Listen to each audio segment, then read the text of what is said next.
എന്താ മോളെ ചെയ്യുന്നത്? വാട്സാപ്പിലും ഫേസ്ബുക്കിലും ഒക്കെ സ്റ്റാറ്റസ് ഇട്ടതാമേ. കോളേജിൽ പോകുമ്പോഴും പുറത്തു പോകുമ്പോഴൊക്കെ എല്ലാവർക്കും ഇത് മാത്രമേ ചോദിക്കാനുള്ളൂ, ഞാൻ തിരിച്ചു വന്നതിനെ കുറിച്ച്. ആ ചാപ്റ്റർ എന്തായാലും ക്ലോസ് ചെയ്തല്ലേ, ഇതിലൂടെ അറിയിച്ചാൽ പിന്നെ ഞാനിങ്ങനെ മറുപടി പറഞ്ഞ് മുഷിയണ്ടല്ലോ. അതെന്തായാലും നന്നായി മോളെ. ഇപ്പൊ കുറച്ചു ദിവസം കൂടി ആൾക്കാർ ചോദിക്കലും പറച്ചിലൊക്കെ ഉണ്ടാവും, പിന്നെ അത് കഴിഞ്ഞ് അങ്ങ് നിന്നോളും. അച്ഛൻ എവിടമ്മേ, പോയോ? ഇല്ല മോളെ, അച്ഛൻ പുറത്തുണ്ട്. അച്ഛൻ പതുക്കെ പോവുള്ളൂ, പണ്ടത്തെ പോലെ നേരത്തെ ഒന്നും എനിക്ക് പോകില്ല. ഇപ്പൊ ആ സമയത്തെ അച്ഛൻ ആകെ തകർന്നു പോയില്ലേ. കച്ചവടവും വേണ്ട, ഷോപ്പും വേണ്ട, അവനൊക്കെ അടച്ചിട്ടു. 2 കടകളും പൂട്ടിപ്പോയി. ഇനിയിപ്പോ ഒന്നാണ്, അതും പോകാണ്ട് കച്ചവടമൊക്കെ കുറഞ്ഞു. ഇനിയിപ്പോ ആദ്യം തൊട്ട് തുടങ്ങണം മോളെ.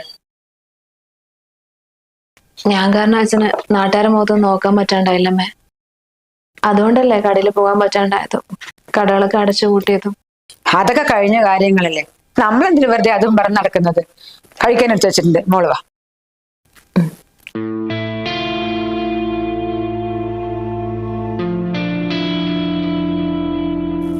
These positions are alterable as the situation changes. മോളെ, ഇന്നലെ രാത്രി മുഴുവൻ ഒരുപോലെ കണ്ണടയ്ക്കാണ്ടിരുന്ന് പഠിച്ചതല്ലേ, മതി പഠിച്ചത്. കുറച്ച് റെസ്റ്റ് എടുക്ക്. അത് സാരില്ലമ്മേ, ഇനിയിപ്പോ 2 ദിവസം കഴിഞ്ഞ എക്സാം അല്ലേ, അത് കഴിഞ്ഞാൽ ഫ്രീ ആയില്ലേ. എന്നിട്ടേ അച്ഛന്റെ കടയിലൊക്കെ ഒന്ന് പോണം. അച്ഛന്റെ കടയിലേക്കോ? അതെന്തിന്? പൂട്ടിപ്പോയ കടകളൊക്കെ നമുക്ക് തുറക്കണ്ടമ്മേ. ഞാനും കൂടി നിന്നാലേ അച്ഛന് നല്ലൊരു സമാധാനമാവും. പിന്നെ റിസൾട്ട് വരാൻ കുറച്ച് സമയമുണ്ടല്ലോ, അതുവരെ എനിക്കിവിടെ വെറുതെ ഇരിക്കണ്ടല്ലോ. ഞാനും കൂടി അച്ഛനോട് പോയി തുടങ്ങാം. അത് നല്ലൊരു തീരുമാനം കേട്ടോ. എന്നാ പിന്നെ ഒരു ഷോപ്പിലെ കച്ചവടം നീ നോക്കിക്കോ, മറ്റേ കടയിൽ ഞാനും പോകാം. വെറുതെ എന്തിനാ ഈ പാവത്തിന് എല്ലാത്തിനും കൂടെ ഒറ്റയ്ക്ക് ബുദ്ധിമുട്ടിക്കുന്നത്?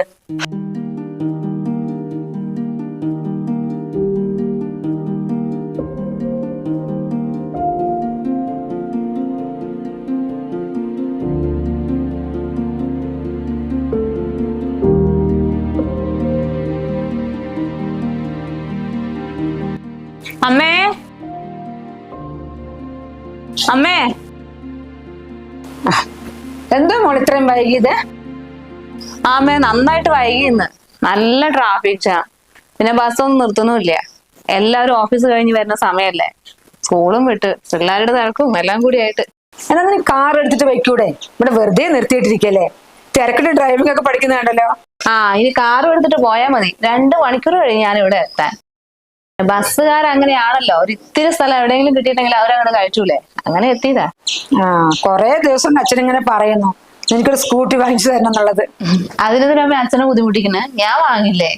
അല്ലെങ്കിൽ ഞാൻ വിചാരിക്കുന്നുണ്ട് അടുത്ത മാസേ ഒരു ബൈക്ക് വാങ്ങണം. എന്നാ പിന്നെ ഇത്രയും പ്രശ്നമില്ല, സമയത്തിന് വീടും എത്താ. നീ വാ, കേറ്.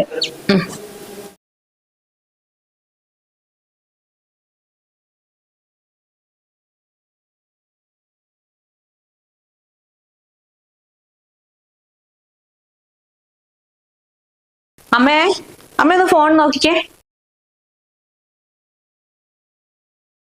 നീ എന്താ എന്റെ അക്കൗണ്ടിലേക്ക് പൈസ കിട്ടോ? ഈ മാസം സാലറി അത് അമ്മേന്റെ ഇരിക്കട്ടെ, എന്റെ വേറെ പൈസ ഉണ്ട്. എന്തിനാ മോളെ ഇത്രയും പൈസ ഇട്ടിരിക്കണത്? വേണമെങ്കിൽ 5000 10,000 ഇട്ടാ പോരെ. ഇത് 70,000 രൂപയിൽ തന്നെ ഇട്ടിരിക്കണോ? നിന്റെ ശമ്പളം നിന്റെ അക്കൗണ്ടിൽ തന്നെ കിടന്നോട്ടെ. പിന്നെ നമ്മുടെ വീട്ടിലെ കാര്യങ്ങളൊക്കെ അച്ഛൻ നോക്കുന്നുണ്ടല്ലോ. അച്ഛനടുത്ത കാര്യങ്ങളൊക്കെ നോക്കുന്നുണ്ട്, അതെനിക്കറിയാം. പക്ഷെ അങ്ങനെയല്ലല്ലോ അമ്മ. അമ്മയ്ക്ക് അമ്മയുടേതായിട്ട് എന്തൊക്കെ ആവശ്യങ്ങളുണ്ടാവും, എല്ലാത്തിനും ഇങ്ങനെ അച്ഛനോട് ചോദിക്കണ്ടല്ലോ.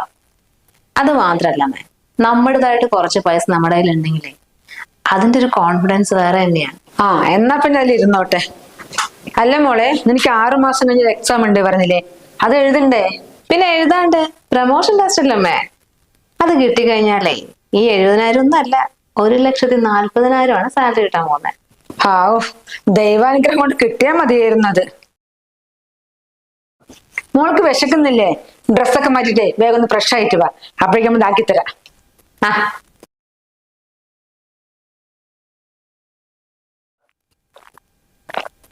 അമ്മ വരെ ഇനിയും വൈകോ മോളെ, ഒന്ന് വിളിച്ചു നോക്കിയാലോ? ഞാൻ വിളിച്ചത് അമ്മായി, മലപ്പുറത്ത് തന്നെയാ ഉള്ളത്. എന്തായാലും രാത്രിയാവുന്നാ പറഞ്ഞേ. എന്റെ അടുത്ത് അവർ അത്രയും പറഞ്ഞതാ, എന്തായാലും ചേച്ചി വരണം എന്നുള്ളത്. ആർക്കാവും അത്രയും ദൂരൊക്കെ യാത്ര ചെയ്തു പോകാൻ? കല്യാണം പോരേക്കുള്ളൊന്നും അല്ലല്ലോ മോളെ, പിന്നെ കുഞ്ഞിന്റെ ചോറൂണല്ലേ. എന്തായാലും ഒരു അടുത്ത മാസം ഇങ്ങോട്ട് വരുന്നുണ്ട് മോളെ. അപ്പൊ നമുക്ക് കുഞ്ഞിനെയും കാണാം, കുഞ്ഞിനെന്തെങ്കിലും കൊടുക്കണല്ലോ, അതും ചെയ്യാം. അമ്മ എന്താ കൊണ്ടുപോയി കുഞ്ഞിന്? അമ്മ 2 വള വാങ്ങിക്കൊണ്ടുപോയിട്ടുണ്ട്. അല്ല മോളെ, കുടുംബത്തിലെ എല്ലാ പെമ്പിള്ളാരുടെയും കല്യാണവും പ്രസവവും എല്ലാം കഴിഞ്ഞു. ഇനിയിപ്പോ മോള് മാത്രമേ ഉള്ളൂ. കല്യാണം നോക്കണ്ടേ? കല്യാണത്തിനെ കുറിച്ചൊന്നും ഞാൻ അങ്ങനെ ചിന്തിച്ചിട്ടില്ല. എന്നാ ഇനി ചിന്തിക്കാൻ സമയമായി. നല്ലോണം പഠിച്ചില്ലേ, വലിയൊരു ജോലിയും കിട്ടി. ഇപ്പൊ 1.5 ലക്ഷം ഇപ്പൊ ശമ്പളം ഉണ്ട്. ഇനി എന്ത് കാത്തിരിക്കുക? നല്ലൊരു ചെക്കൻ കെട്ടിച്ചു വിടല്ലാണ്ട്. അതല്ല അമ്മായി, പെട്ടെന്ന് കല്യാണം എന്നൊക്കെ പറയുമ്പോഴേ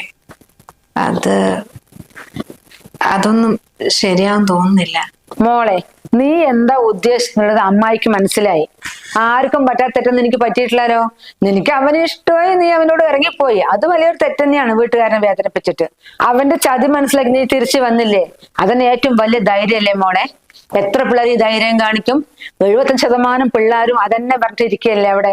വീട്ടുകാരെന്ത് വിചാരിക്കും, നാട്ടുകാരെന്ത് വിചാരിക്കും പറഞ്ഞിട്ട് ജീവിതകാലം മുഴുവനും കഷ്ടപ്പെട്ടിട്ട്. ആ തെറ്റ് എന്റെ മോൾ ചെയ്തിട്ടില്ലല്ലോ. ഇപ്പൊ അച്ഛനെ അമ്മനെ വേദനിപ്പിച്ചിട്ട് പോയി എന്ന് പറഞ്ഞിട്ട് ഇനി ഇങ്ങോട്ട് തിരിച്ചു വന്നാൽ എന്ത് ചെയ്യും, എന്ത് വിചാരിക്കും പറഞ്ഞാൽ അവിടെ ഇരുന്നാണെങ്കിലും എന്റെ സ്ഥിതി ഒന്ന് ആലോചിച്ച് നോക്ക്. പ്രോത്സാഹനം തരാൻ അമ്മായി വിചാരിക്കണ്ട. പക്ഷെ ചെയ്തത് തെറ്റ് തന്നെയാണ്. അച്ഛനും അമ്മനെ വേദനിപ്പിച്ചിട്ട് ഒരിക്കലും ഇറങ്ങി പോകരുത്. ചിലവർക്ക് മാത്രം മോളെ നല്ല ജീവിതം കിട്ടും. ബാക്കി പിള്ളേര് വീട്ടിൽ പറയുന്നില്ല, സഹിച്ച് അവിടെ ഇരിക്കുന്നു, അത്രയേ ഉള്ളൂ. പക്ഷെ എന്റെ മോൾ തിരിച്ചു വന്നില്ല, അതിന് വലിയ ധൈര്യല്ലേ. പഠിച്ച് നല്ലൊരു ജോലിയും വാങ്ങിച്ചു. ഇനി എന്താ വേണ്ടത്? ഇനി ഇപ്പോഴേ ഈ കഴിഞ്ഞതിനെ കുറിച്ചൊന്നും ആലോചിക്കണ്ട. എല്ലാ ചെക്കന്മാരും അവനെ പോലെ അല്ലല്ലോ മോളെ. അമ്മായിക്കറിയാൻ നല്ലൊരു ചെക്കനുണ്ട്, നല്ല കുടുംബം. അമ്മായി കുറെ കാലമായി അവരെ അറിയാം. ഞാന് മോളെ കാര്യം അവരോട് പറഞ്ഞപ്പോ അവർക്ക് വലിയ ഇഷ്ടമായി. ഞായറാഴ്ച കാണാൻ വരാൻ പറയട്ടെ അവരോട്. അല്ല അമ്മായി, അത് പെട്ടെന്ന് അതിന് പെട്ടെന്നല്ലല്ലോ മോളെ. ഇപ്പൊ ഇന്ന് കാണാൻ വന്നാണ് കല്യാണം വേണമെന്ന് ആരെയും പറഞ്ഞോ? ചെക്കൻ ആദ്യം വന്ന് മോളെ ഒന്ന് കാണട്ടെ. എന്നിട്ട് മോള് ചെക്കനോട് അങ്ങോട്ടും ഇങ്ങോട്ടും സംസാരിക്കേ. പിന്നെ വേണേ കല്യാണത്തിന് നിങ്ങൾ 5-6 മാസമൊക്കെ സംസാരിച്ച് എടുത്ത് എല്ലാ കാര്യവും അങ്ങോട്ടും കൊണ്ട് പറഞ്ഞ ശേഷം മോൾക്ക് ഇഷ്ടമുണ്ടെങ്കിൽ മാത്രം കല്യാണം ഇറങ്ങിയാൽ മതി. മോളൊന്ന് ആലോചിച്ച് നോക്ക്. ഞാൻ അവരോട് പറയാ ഈ ഞായറാഴ്ച കാണാൻ വരാൻ. പിന്നെ അമ്മ വരഞ്ഞ് ഒരുപാട് വൈകും തോന്നുന്നു മോളെ. അമ്മ ഇനി ഇരുന്നാൽ ശരിയാവില്ല. ഞാൻ ഇറങ്ങട്ടെ. ഞാനിപ്പോ വരുമ്പോ അവന്റെ കണ്ട തന്നെ അവന്റെ അമ്മ അത്രയും പറഞ്ഞതാ മോളെ. തങ്കപ്പെട്ട ആൾക്കാരാ, മോള് വിശ്വസിച്ചോ? അമ്മായിയല്ലേ പറയുന്നത്. മോളുടെ നല്ല ഭാവിക്ക് വേണ്ടിട്ട് അമ്മായി പറഞ്ഞത്. എന്നാലേ അമ്മായി ഇറങ്ങട്ടെ മോളെ. 3:00 ബസ് ഉണ്ട്, ഇപ്പൊ പോയാലേ എത്തും കേട്ടോ. അമ്മ വന്നാ പറയണേ. ശരിയെന്നാ.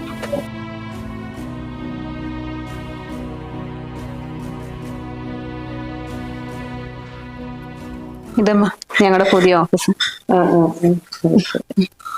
നല്ല രസമുണ്ടല്ലേ കാണാൻ? നല്ല രസമുണ്ട്. ഇതെന്റെ ഫ്രണ്ട് തിരുവനന്തപുരത്ത് വന്നതാ. പുതിയ കുട്ടിയില്ലേ? പുതിയത്. പിന്നെ ഇത് ഞങ്ങളുടെ CEO. അവരെ കാണുമ്പോ ഒരു പേടിയാണ് മോളെ. അങ്ങനെയുണ്ട് സ്വഭാവം? നല്ലതാ എല്ലാവരോടും നല്ലതാ. ബാക്കി സ്റ്റാഫൊക്കെ. ആരാ വന്നു നോക്കും മോളെ. പോയിട്ട് നോക്കേ.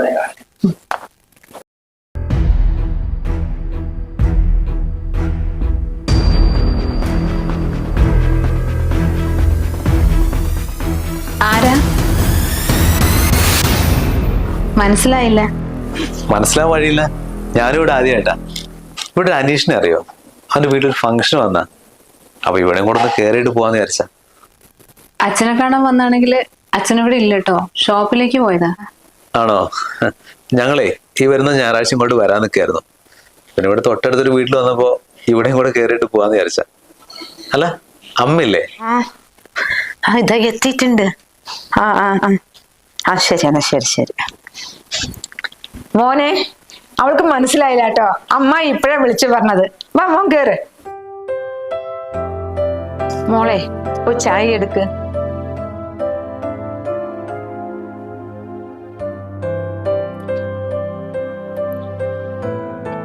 മോൻ വാ, കേറിയിരിക്കേ.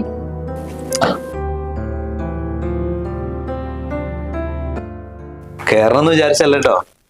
പക്ഷെ ഇവിടെ എത്തിയപ്പോഴാണ് ആന്റി വിളിച്ച് പറഞ്ഞേ, എന്തായാലും ഈ വീടിന്റെ അടുത്തൊരു വീട്ടിൽ ഫംഗ്ഷൻ വേണ്ടി പോവല്ലേ, അപ്പൊ ഇവിടെയും കൂടെ ഒന്ന് കേറിയിട്ട് പോവാന്ന്. അപ്പൊ ആന്റി അമ്മേനെ വിളിച്ച് പറയാന്ന് പറഞ്ഞു. അതാ. അയ്യോ അതിനിപ്പോ എന്താ മോനെ, ഇന്ന് എന്തായാലും ഇവിടെ ഉണ്ടല്ലോ. ആന്റി കുറച്ച് നേരത്തെ വിളിച്ചു പറയുകയാണെങ്കിൽ അച്ഛനും കൂടി നിൽക്കായിരുന്നു. ഞാനും പ്രതീക്ഷയിലായിരുന്നല്ലോ. പിന്നെ എല്ലാരും കൂടെ വരുന്ന ഞായറാഴ്ച വരാൻ തന്നതാ. ആന്റി എന്നെ കുറിച്ച് പറഞ്ഞാണല്ലോ അല്ലെ, ഞാനൊരു ബാങ്കിൽ മാനേജറായിട്ട് വർക്ക് ചെയ്യുന്നത്. ആ ആന്റി എല്ലാ കാര്യവും പറഞ്ഞിട്ടുണ്ടായിരുന്നു. പിന്നെ പെങ്ങള് ഹസ്ബൻഡും കുട്ടികളൊക്കെ പൂനെയിലാണല്ലേ. പിന്നെ അച്ഛനും അമ്മയൊക്കെ നന്നായിരിക്കണം മോനെ. അവരൊക്കെ സുഖമായിരിക്കുന്നു. പിന്നെ മോനെ അത് ആ മോൾ ചായ കൊടുക്ക്.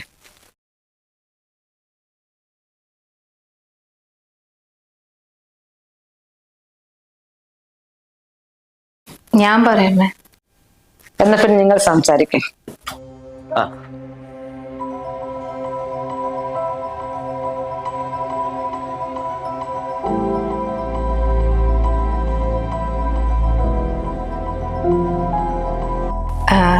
അമ്മായി എല്ലാ കാര്യങ്ങളും പറഞ്ഞിട്ടുണ്ടോ?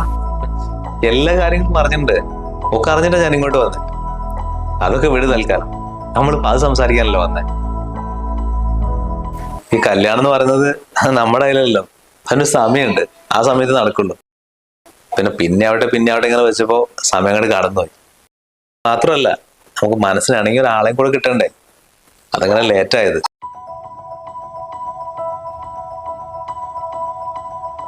പെട്ടെന്നൊരു തീരുമാനം പറയണമെന്നല്ല പറഞ്ഞേ, എല്ലാരും കൂടി ഇരുന്ന് ആലോചിച്ച് ഒരു മറുപടി പറഞ്ഞാൽ മതി. ആ പിന്നെ അമ്മേ, ഞാൻ കാര്യങ്ങളൊക്കെ ശ്രുതിനോട് പറഞ്ഞിട്ടുണ്ട്.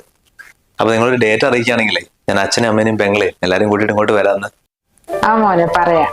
ആ ശരി എന്നാ അറിയണ്ടേ. ആ ആയിക്കോട്ടെ.